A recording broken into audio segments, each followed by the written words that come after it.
مرحبا. رحيل صوت البدايات الإعلامي بقناة الجزيرة جمال ريان في ذمة الله.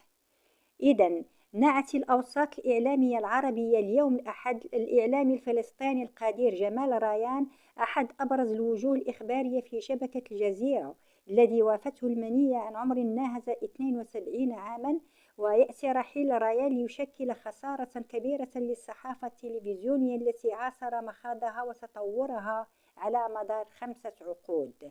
ولد جمال ريان في مدينة طول كرم بالضفة الغربية عام 1953، وانطلق في رحلته المهنية من الإذاعة والتلفزيون الأردني عام 1974.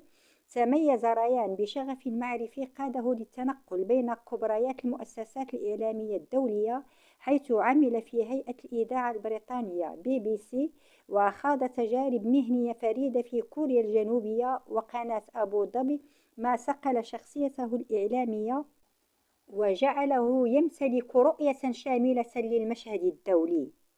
يسجل لجمال ريان أنه كان أول من أطل على الجمهور عبر شاشة قناة الجزيرة القطرية عند انطلاقتها عام 1996، حيث قدم أولى نشراتها الإخبارية.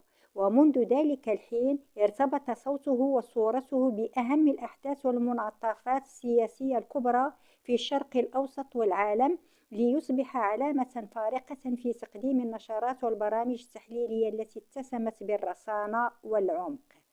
لم يقتصر حضور ريان على الشاشة فحسب، بل كان فاعلا في صياغة الوعي الإخباري لدى الجمهور العربي. عرف الراحل بدفاعه المستميت عن القضايا العربية وعلى رأسها القضية الفلسطينية، وبقدرته العالية على إدارة الحوارات السياسية المعقدة، مما أكسبه احترام زملائه ومتابعة ملايين المشاهدين الذين رأوا فيه نموذجا للإعلام الملتزم والمحترف. فما رأيكم أنتم؟ إلى اللقاء.